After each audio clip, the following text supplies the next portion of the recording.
तो कल हमने सेक्शन 80 तक पढ़ा था, आज हम सेक्शन 81 से 86 तक पढ़ेंगे। ओके हाँ, तो 81 क्या कहता है, start.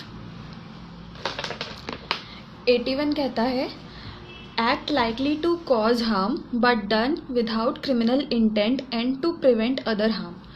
Act likely to cause harm but done without criminal intent and to prevent other harm. इसकी हिंदी क्या है, कार्य जिसे अपहानि कारित होना संभाव्य है किंतु जो आपराधिक आशय के बिना और अन्य अपहानि के निवारण के लिए किया गया है। मैं इससे पहले आपको अपनी लैंग्वेज में समझाती हूँ, फिर अपन डायरेक्ट लैंग्वेज पढ़ेंगे। Got it? क्या है, अगर कोई पर्सन है वो कोई एक्ट करता है पर वो चीज़ इसलिए करता है, कोई ऑफेंस ही कमिट हुआ है पर वो इसीलिए किया है ताकि वो एक बड़े काम को, बड़े ऑफेंस को होने से या कोई बड़े दुर्घटना होने से बचा सके। Got it? जैसे क्या होता है, एक सिंपल एग्जांपल जो हम काफ़ी देखते हैं, अगर 10 माचिस रखी हुई है हमारे पास, ठीक है, अब उसमें पहली में आग लग गई तो वो कंटिन्यूसली सबको आग लगा देगी, पर अगर हम बीच की हटा देंगे तो आगे वाली जो जलने वाली थी वो नहीं जलेगी। ठीक वैसे ही है, अगर हमारे पास 2 सिचुएशन है और हम उस सिचुएशन में ये डिसाइड करना मुश्किल हो रहा है कि हम कैसे बचे, बस हमको उस बड़ी सिचुएशन, बड़ी दुर्घटना को होने से बचाना है। प्रॉपर्टी का नुकसान हो सकता है या किसी ह्यूमन बीइंग का, या तो अब जैसे क्या हो रहा है, एक बाइक है, उसके ब्रेक फेल हो गए, अब उसको यहाँ पे ग्रुप ऑफ पीपल है, मतलब 10-12 लोग आ रहे हैं और यहाँ पे सिर्फ 2 लोग आ रहे हैं और उसके पास इतनी जगह नहीं है कि वो इधर निकल जाए, कुछ उसको या तो इधर करना पड़ेगा या इधर करना पड़ेगा। ठीक है, तो वो इधर कर सकता है जहाँ 2 लोगों को नुकसान होगा, ना कि 8-10 लोगों के ग्रुप को।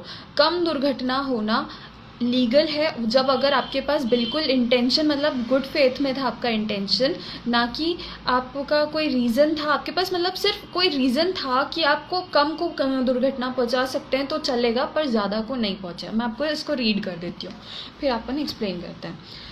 Nothing is an offense merely by reason of its being done with the knowledge that it is likely to cause harm if it be done without any criminal intention. If it be done without any criminal intention to cause harm and in good faith for the purpose of preventing or avoiding other harm to person or property. अगर person और property को दूसरे harm और बड़े harm होने से बचाना है, क्षति हो रही है बड़ी या फिर कोई दूसरी चीज़ नुकसान हो रहा है और वो बड़ा लेवल का हो रहा है, तो उससे बचाने के लिए अगर आप कोई एक्ट करते हैं, कोई ऑफेंस हो जाता है आपसे, तो वो लीगल है। आप इस यहाँ पे सेक्शन 81 का डिफेंस ले सकते हैं कि आपने कोई क्राइम नहीं किया, आपका इंटेंशन बोनाफाइड था, आपका कोई इंटेंशन हार्म कॉज करने का नहीं था, आपने पूरा ड्यू केयर लिया, पूरा प्रोटेक्शन लिया ताकि आप कैसे करके इस बड़े हार्म को होने से बचा सके, इसलिए आपने वो चीज़ की है। ठीक है, इसका भी एक एक्सप्लेनेशन भी है जो हम पढ़ लेते हैं।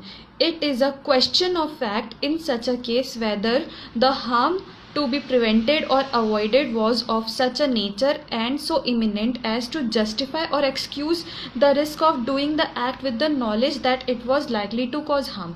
यहाँ पे वो excuse होना चाहिए, justified होना चाहिए कि आपके पास reason था कि आपको ये risk लेना पड़ा, कि आप वो हार्म जो किए हैं, जो आपने क्षति की है, जो आपने उस व्यक्ति को या उस प्रॉपर्टी को नुकसान पहुँचाया, तो आपके पास एक पर्टिकुलर एक्सक्यूज़ होना चाहिए कि आपने वो चीज़ क्यों कारित की है, आपने वो एक्ट क्यों किया हैगा।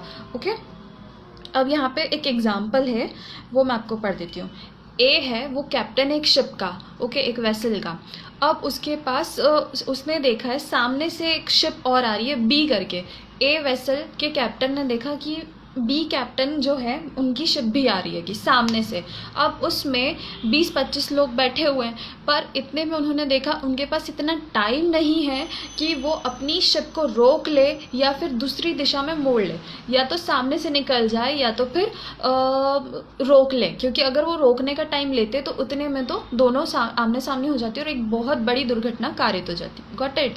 पर उन्होंने देखा अब पीछे से भी एक वेसल आ रही है, पीछे से भी एक शिप आ रही है सी करके। Got it? ए ने देखा कि सामने से बी आ रही है और पीछे से सी आ रही है। ओके। तो उस पर सी में जो है, सी में सिर्फ 2 लोग बैठे हुए हैं, तो उन्होंने समझा कि सामने अगर जाती है तो सामने ज़्यादा बड़ी दुर्घटना होगी, जबकि पीछे जो सी वेसल आ रही है उसमें सिर्फ 2 लोग बैठे। तो ए ने जो सिचुएशन को देखते हुए उस वेसल को टर्न कर लिया, और वो जिससे ए और सी का भले ही उन्होंने ट्राई किया कि सी भी बच जाए, ए ने पूरा ट्राई किया कि सी वेसल भी बच जाए, वो अब नहीं बची, उनकी हो गई भिंडर, और सी जो है वो उसकी उनका एक्सीडेंट हो गया, ठीक है। तो यहाँ पे ए के जो कैप्टन है, ए शिप के जो कैप्टन है, वो इस चीज़ का डिफेंस ले सकते हैं, इस चीज़ का एक्सक्यूज़ ले सकते हैं कि उन्होंने पूरा बोनाफाइड रीज़न था उनका कोई इंटेंशन गलत नहीं था, बस वो बड़ी हानि होने से बचाने के लिए उन्होंने छोटी हानि कारित की। Got it? वरना 20-25 लोगों की डेथ हो जाती।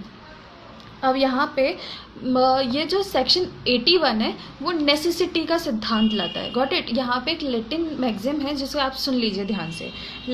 मैक्सिम है क्वाड नेसेसिटेट्स नॉन हैबिट लिगम। क्वाड नेसेसिटेस नॉन हैबिट लिगम। इसका मतलब है necessity knows no laws. Necessity knows no law. यहाँ आवश्यकता इतनी थी कि वो कोई कारण या कोई लॉ नहीं जानती। आवश्यकता बड़ी हो जाती है लॉ के सामने। अब उसको वो जो ए शिप थे उनको ज़रूरत थी कि वो कोई कानून ना देखे, वो सिर्फ लोगों को बचाए, इसलिए उन्होंने वो सी के साथ एक्सीडेंट करना कर दिया, ठीक है, क्योंकि वो ज़रूरी था बहुत ज़्यादा। तो यहाँ पे ही हो गया। तो 81 जो है सेक्शन 81 वो नेसेसिटी के सिद्धांत को समझाता है। अब इसके हम लोग ये पढ़ लेते हैं इंग्रेडिएंट्स क्या इंपॉर्टेंट है सेक्शन 81 के लिए। तो सेक्शन 81 का फर्स्ट इंग्रेडिएंट कहता है the accused knows that his act is going to cause injury और harm to another but he does not have any criminal intent to cause it. जो अक्यूज है वो जानता है कि उनका जो एक्ट है वो इंजरी या हार्म कॉज कर रहा है, कोई क्षति पहुंचा रहा है, पर उनका इंटेंशन जो है वो क्रिमिनल नहीं है। उनको ये हानि और क्षति नेसेसिटी के कारण करनी पड़ रही है, ना कि उनका कोई इंटेंशन था। Got it? सेकेंड इंग्रेडिएंट बोलता है he does the act in good faith. उन्होंने जो एक्ट किया है वो गुड फेथ में होना चाहिए, बोनाफाइड होना चाहिए और गुड फेथ में होना चाहिए। थर्ड इंग्रेडिएंट कहता है the act must have been done to avert a greater harm evil and. उन्होंने थर्ड इंग्रेडिएंट बताया है कि ग्रेटर हार्म और इविल को कम करने के लिए, लेसर, यहाँ पे आईपीसी में कहीं डिफाइन नहीं है कि ग्रेटर हार्म क्या है और लेस हार्म क्या है, ग्रेटर इविल क्या है, लेस इविल क्या है, पर यहाँ पे हमें समझना है ग्रेटर हार्म मतलब एक बड़ी प्रॉब्लम जिसको कम करने के लिए हमने छोटा क्राइम किया है, छोटा एक्ट किया है, छोटा ऑफेंस। फोर्थ इंग्रेडिएंट कहता है the harm contemplated to be averted must relate to person और प्रॉपर्टी। जो हार्म हुआ है वो या तो प्रॉपर्टी से रिलेट करना चाहिए या फिर पर्सन से। इन दोनों में से किसी एक क्षति होना चाहिए, पर्सन या प्रॉपर्टी। इन दोनों में से किसी एक को क्षति हुई है या किसी दोनों को हुई है, क्योंकि बड़ा कॉज ना हो। Got it? यहाँ पे ग्लेनविल विलियम्स ने कहा था कि law has to be broken to achieve a greater good. Law को कई बार टूटना पड़ता है ताकि वो एक बड़े हार्म को होने से रोक सके। यहाँ पे हमने यही पढ़ा, सेक्शन 81 यही कहता है कि आप लॉ तोड़ रहे हैं पर एक ग्रेटर इविल और बड़े नुकसान को होने से बचाने के लिए। Got it? तो लॉ भी टूटता है पर किसी अच्छी चीज़ के लिए। और इसका सेक्शन 81 का जो इम्पोर्टेंट केस है वो है R versus Dudley and Stephens. बहुत इंपॉर्टेंट केस है, इसको आप लिख लीजिए। R versus Dudley and Stephens. R versus Dudley and Stephens. इसमें क्या हुआ था, Dudley and Stephens were seaman और देयर शिप हैविंग कैपिटल। देखो क्या हुआ था, एक तूफान आया जिसमें डडली और स्टीफन्स की शिप फंस गई, ओके, और उसमें एक बच्चा भी था उनके साथ 17 साल का। अब उनकी तूफान में फंस गई, वो काफ़ी दिन तक शिप को चलाते रहे, ओके। अब क्या हुआ, उनको काफ़ी दिन तक वो भूखे प्यासे रहे। 14वें दिन 14th डे पे उन्होंने सोचा कि 17 ईयर्स का जो माइनर बच्चा है उसको वो लोग मार के खा जाए, ओके। इससे क्या होगा कि वो लोग ज़िंदा रहेंगे। तो उन्होंने उस व्यक्ति को मारा और उस बच्चे को, और 4 दिन तक उसको खाया जिससे वो ज़िंदा रहे। 4-5 दिन बाद उनको एक शिप ने रेस्क्यू कर लिया, एक दूसरी शिप आई, उसने उनको उन दोनों को बचा लिया। अब वो बच्चा तो मर गया था, तो इनको जब ट्रायल चला इनका, तो इन्होंने डिफेंस लिया सेक्शन 81 का कि उनके लिए बहुत ज़रूरी था, उनको बचना था, ज़िंदा रहना था, इसलिए उन्होंने उस बच्चे को मारा और खाया। पर यहाँ पे कोर्ट ने डिसअलाउ कर दिया, उन्होंने कहा ये सेक्शन यहाँ अलाउड नहीं होता, क्योंकि यहाँ पे 4 इंपॉर्टेंट पॉइंट्स है जिसके कारण ये अलाउड नहीं होता। पहला, self prevention is not an absolute necessity. खुद का बचाना और खुद के फ़ायदे के लिए दूसरे का नुकसान करना, दूसरे को मारना, ये कोई नेसेसिटी नहीं है, ये कोई आवश्यकता नहीं है। सेकेंड पॉइंट कहता है no person has a right to take another's life for his own survival. खुद के सर्वाइवल के लिए दूसरी की लाइफ को ख़त्म करना is not an important point, is not a ingredient of necessity, is not an ingredient of section 81. Got it? Third point बोलता है there can be no necessity which would justify homicide. यहाँ पे कोई necessity नहीं है, कोई आवश्यकता नहीं है जो होमिसाइड को जस्टिफाई करे, होमिसाइड को लीगल बताए। ओके, होमिसाइड हमेशा इलीगल होता है, हमेशा गलत होता है। ठीक है, तो ये 3 पॉइंट्स है जिसके कारण R versus Dudley and Stephens में डडली और स्टीफन्स को अक्यूज बताया गया था, वो इस सेक्शन 81 के अंदर नहीं आते। Got it? यहाँ पे हमारा सेक्शन 81 ख़त्म होता है। 81 में हमने क्या पढ़ा? Act likely to cause harm but done without criminal intent and to prevent other harm. Act हमने ऐसा कोई हार्म कॉज किया है बट उसका हमारा इंटेंशन क्रिमिनल नहीं था। ओके, फर्स्ट एक्ट हमने किया, सेकेंड पर वो हमने क्रिमिनल इंटेंशन के बिना किया। थर्ड पॉइंट बोलता है बड़े हार्म को रोकने के लिए, प्रिवेंट अदर हार्म। ओके, कोई हार्म को, कोई बड़ी क्षति को रोकने के लिए, कोई बड़े एक्ट को होने से रोकने के लिए। अब हम सेक्शन 82 पे आते हैं जो बहुत इंपॉर्टेंट है। सेक्शन 82 कहता है act of a child under 7 years of age. अगर कोई बच्चा है जिसने जो 7 साल के अंदर आता है और उसने कोई एक्ट किया है, कोई ऑफेंस किया है, तो वो ऑफेंस नहीं कहलाएगा। कहीं भी आईपीसी में और भी यह नहीं बताया जाएगा। जैसे अगर किसी बच्चे ने 7 साल के अंदर है उसकी एज और उसने कोई एक्ट कमिट कर दिया है, मान लो उसने गन से किसी को शूट कर दिया है, पर वो ऑफेंडर नहीं कहलाएगा, वो अक्यूज नहीं कहलाएगा, क्योंकि उसकी मेंटल कैपेसिटी ऐसी नहीं है कि वो कंपेयर कर पाए क्या लीगल है, क्या इलीगल है, क्या गलत है, क्या सही है। ठीक है, इसको अपन पढ़ देते हैं। Nothing is an offence which is done by a child under 7 years of age. Section 82 Hindi में बोलता है 7 वर्ष से कम आयु के शिशु का कार्य। 7 वर्ष से कम आयु के शिशु का कार्य। पहले इसमें आप लोग एक मैगजीन नोट कीजिए, मैगजीन है डोली इन कैपेक्स, डोली इन कैपेक्स। तो ये कहता है the section relates to infancy. Section 82 और 83 जो है वो इन्फेंसी से रिलेट करता है, इन्फेंसी। ओके, तो ये section infancy as a defence है। The section relates to infancy as a defence. A child below the age of 7 years is presumed to be dolly in capex that is incapable of committing an offence. Dolly in capex का मतलब होता है incapable of committing an offence, incapable of committing an offence। इसलिए 7 साल का बच्चा अगर कोई भी क्राइम कर देता है या कोई एक्ट पारित कर देता है तो कोर्ट स्टार्टिंग से मान के चलती है, अगर उसकी एज प्रूव हो गई है कि वो 7 साल से छोटा है, तो स्टार्टिंग से मान के चलती है कि उस बच्चे ने कोई क्राइम नहीं किया है, कोई ऑफेंस नहीं किया है, वो इस चीज़ का डिफेंस ले सकता है। Got it?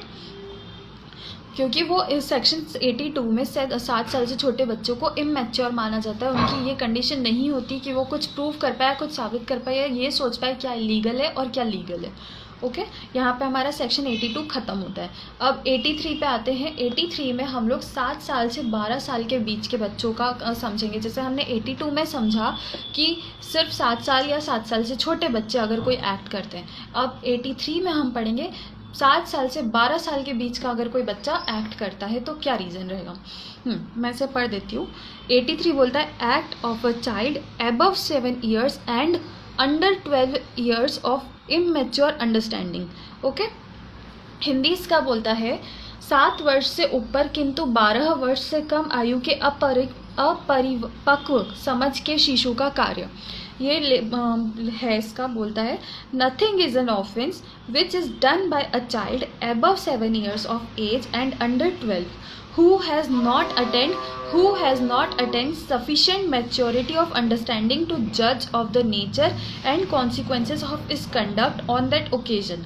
क्या होता है, अगर कोई बच्चा है वो उसने एक्ट कमिट किया है, यहाँ पे हमें समझने की ज़रूरत है कि 12 इयर्स का है या 12 ईयर से कुछ मंथ कम का है या 11 साल का है, 10 साल का है, पर यहाँ पे ये समझना होगा, हमें ये कंपेयर करना होगा कि वो बच्चे ने मैच्योरिटी हासिल कर ली है कि नहीं, वो सफिशेंट है कि नहीं ये चीज़ समझने के लिए कि उसने जो कमिट किया है क्राइम वो गलत है या सही है।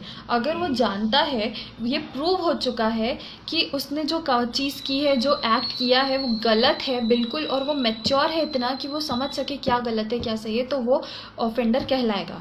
ओके, यहाँ पे डिफेंस तभी लिया जाएगा इस सेक्शन 83 का कि कब वो बच्चा ऑफेंडर नहीं होगा, तब लिया जाएगा जब वो प्रूफ कर दे कि वो उसने ये चीज़ जो की है उसको इस चीज़ का बिल्कुल नॉलेज नहीं था कि वो गलत है। Got it.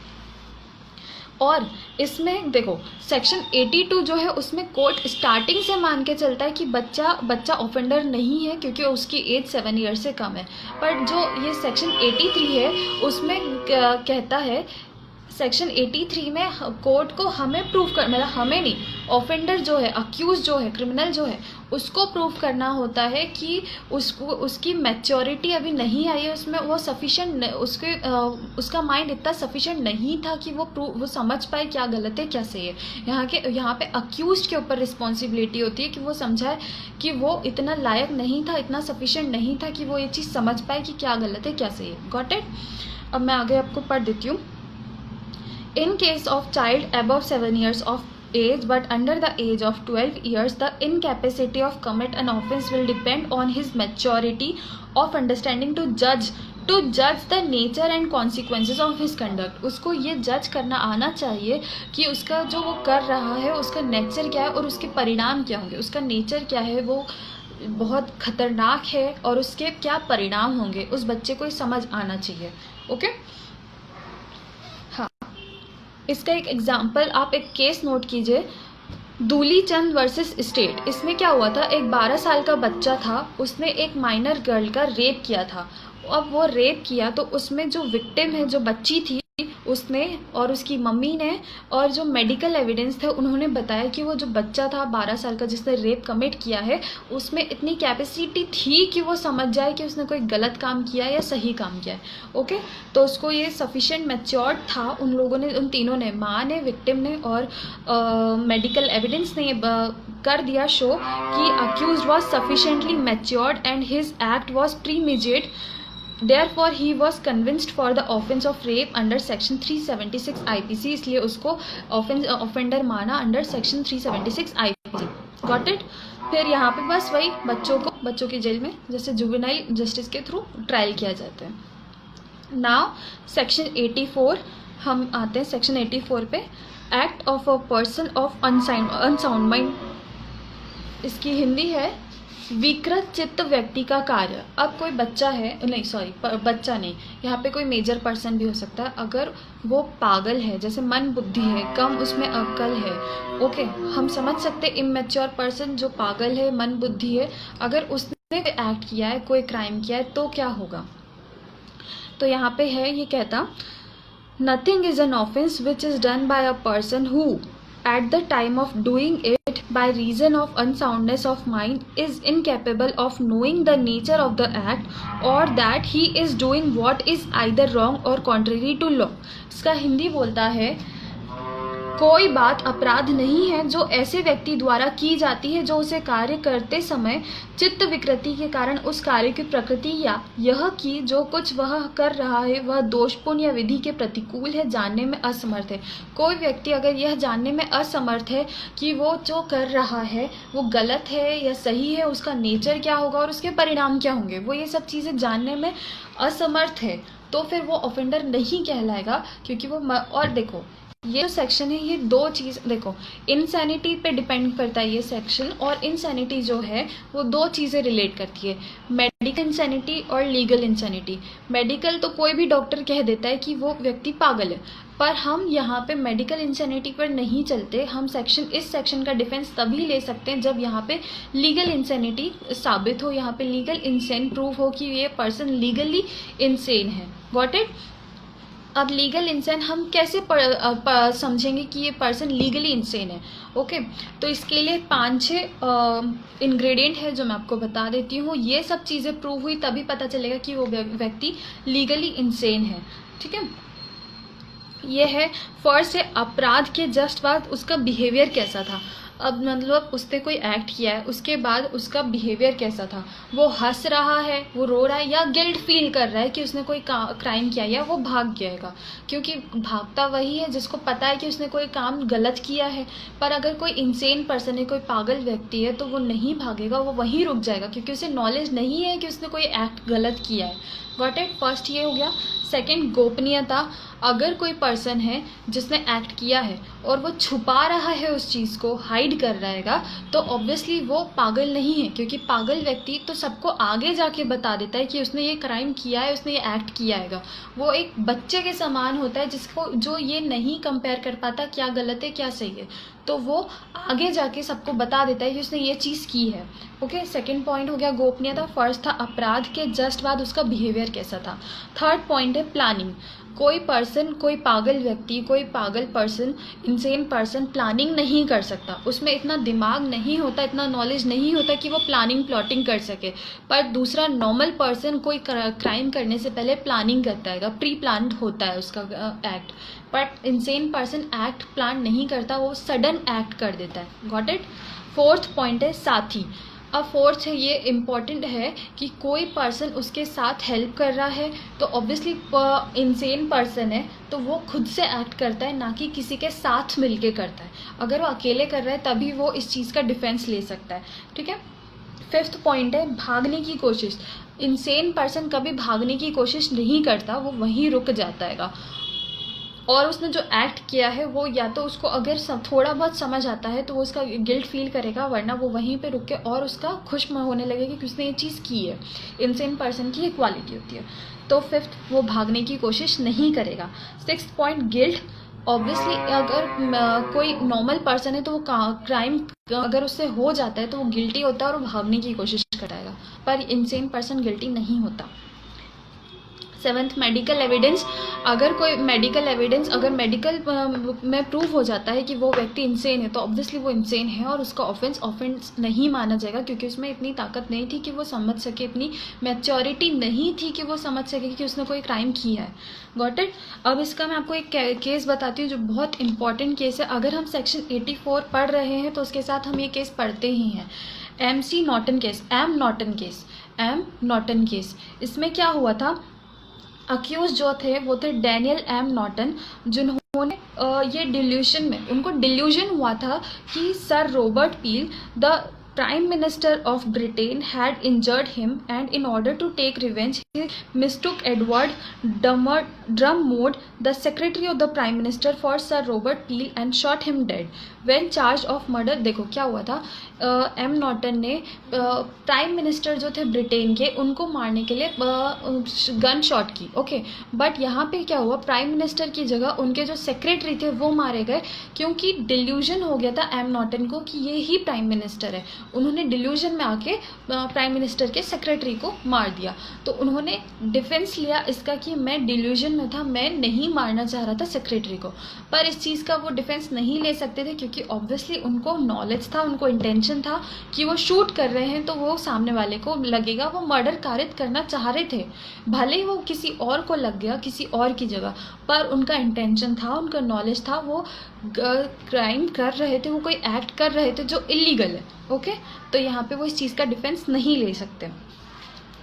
इसमें यहाँ पे हम इस केस से ये समझ सकते हैं, इस केस में ये कहा गया था every person is suppose to be sane to possess sufficient degree of reason to be responsible for his crimes until the contrary is proved. इसमें ये कहा गया था कोई व्यक्ति होना, वो सेन होना चाहिए, पागल होना चाहिए, मतलब उस every person is suppose to be sane and to possess sufficient degree of reason to be responsible for his crime.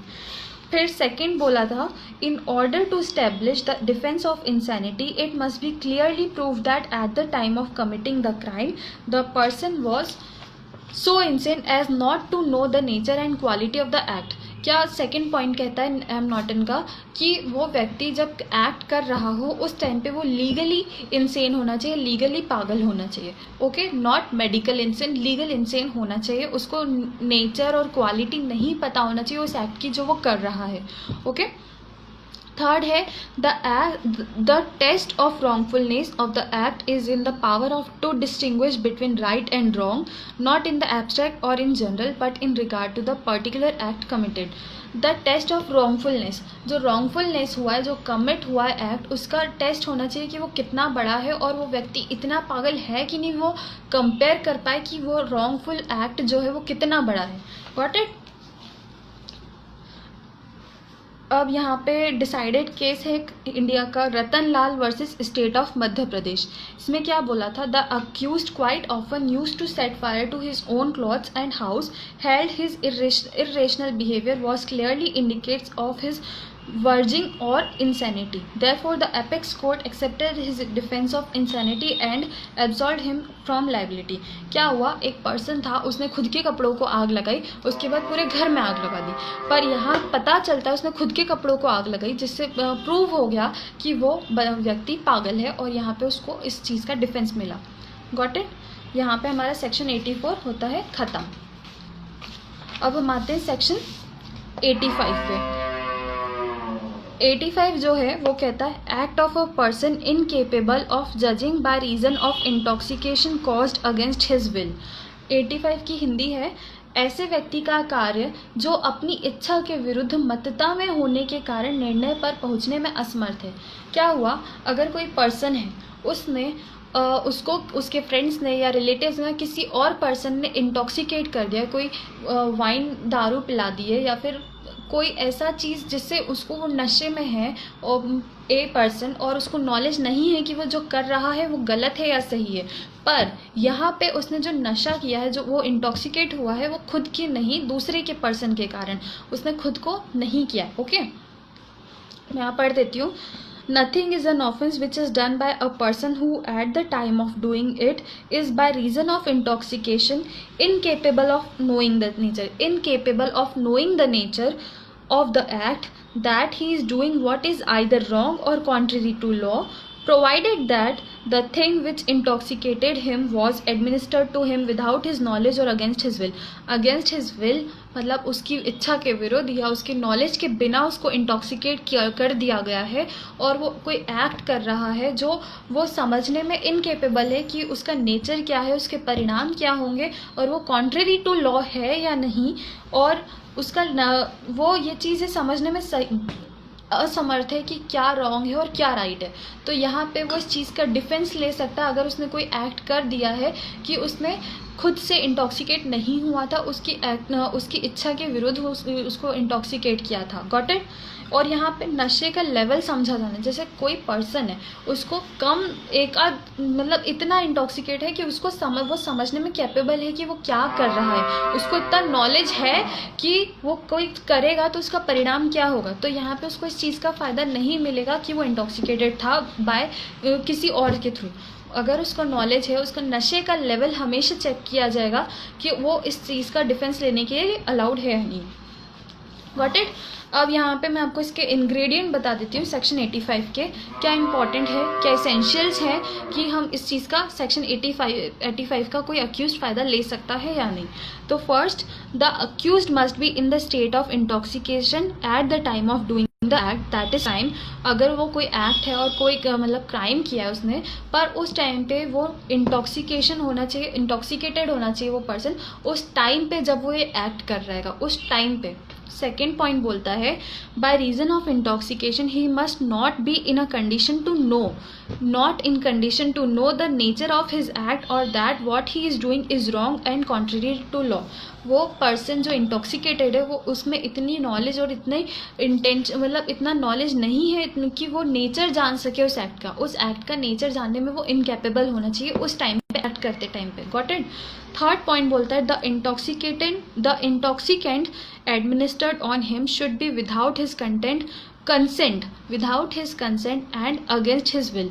वो जो इंटॉक्सिकेट हुआ है मतलब जो उसको नशा कराया गया है वो उसकी इच्छा के विरुद्ध या उसकी सहमति के विरुद्ध हुआ हो, उसे पता नहीं हो कि वो इंटॉक्सिकेट हुआ है, और अगर पता भी हो तो ज़बरदस्ती किसी ने किया. Got it.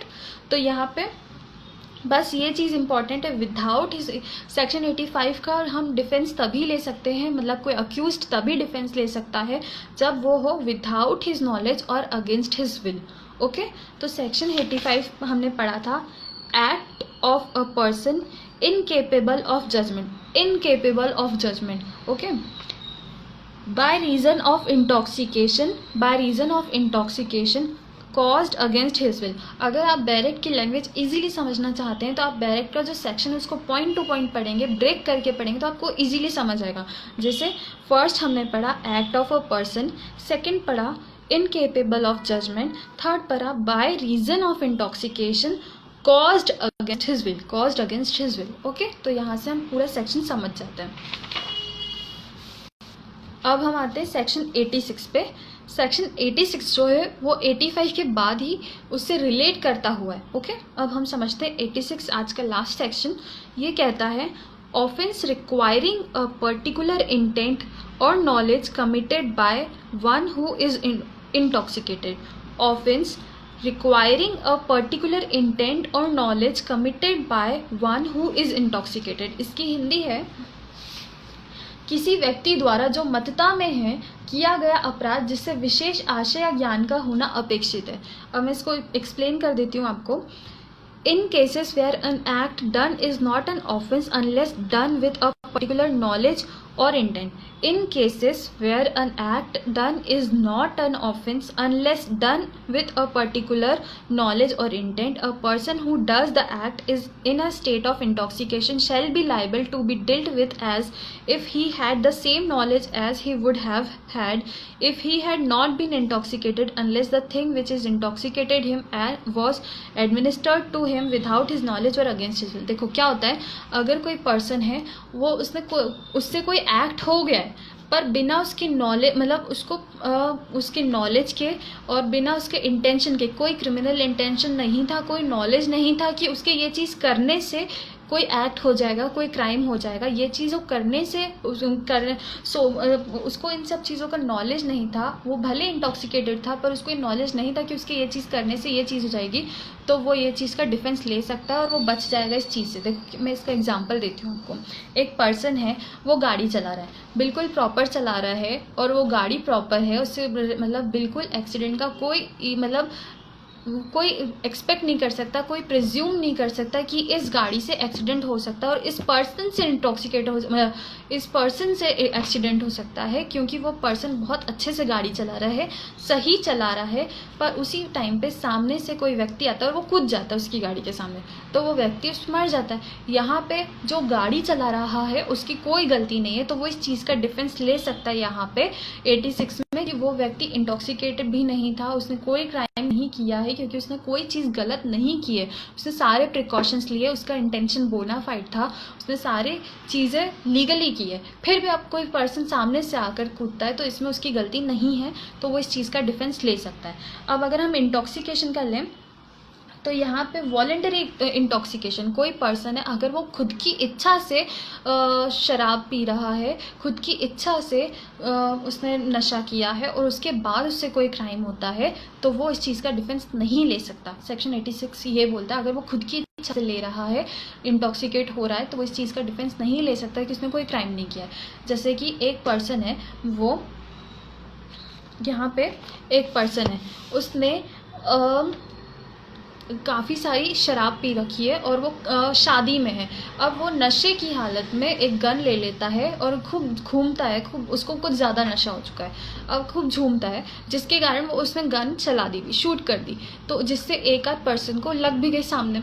ओके, अब वो ये इस चीज़ का डिफेंस नहीं ले सकता, सेक्शन 85 का डिफेंस नहीं ले सकता, 86 का नहीं ले सकता कि वो इंटॉक्सिकेटेड था, क्योंकि उसने उसकी इच्छा से किया था। तो यहाँ पे सेक्शन 299 अप्लाई होगा और सेक्शन 304 के तहत उसको पनिशमेंट मिलेगा, culpable homicide not amounting to murder. Okay, तो क्योंकि वो नशे में था और उसने खुद की इच्छा से लिया था, इसलिए वो मर्डर के लिए नहीं, मतलब वो नशे में था और उसको नॉलेज नहीं था, इंटेंशन नहीं था कि वो जो कर रहा है उससे ये चीज़ हो जाएगी। ओके, तो इसलिए वो उसको मर्डर के लिए तो नहीं, पर हाँ murder, culpable homicide not amounting to murder के लिए पनिश किया जाएगा। Got it?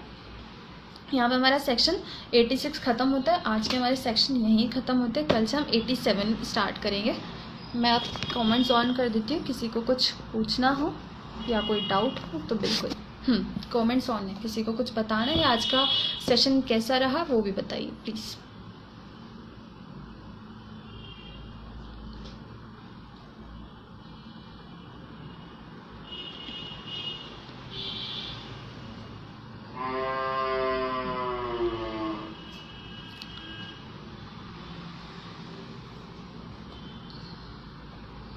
किसी को कुछ कहना है?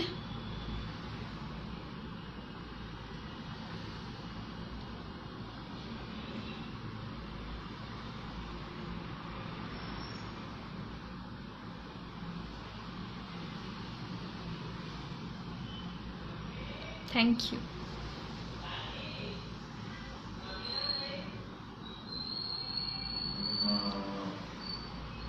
ठीक है, फिर कोई डाउट तो नहीं है?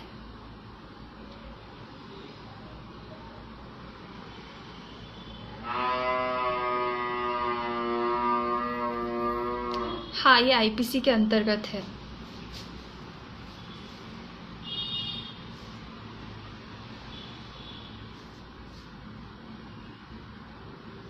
आज हमने आईपीसी का सेक्शन 81 से 86 तक पढ़ा है कार्तिक। ठीक है, तो फिर क्लास एंड करते हैं आज की। बाय।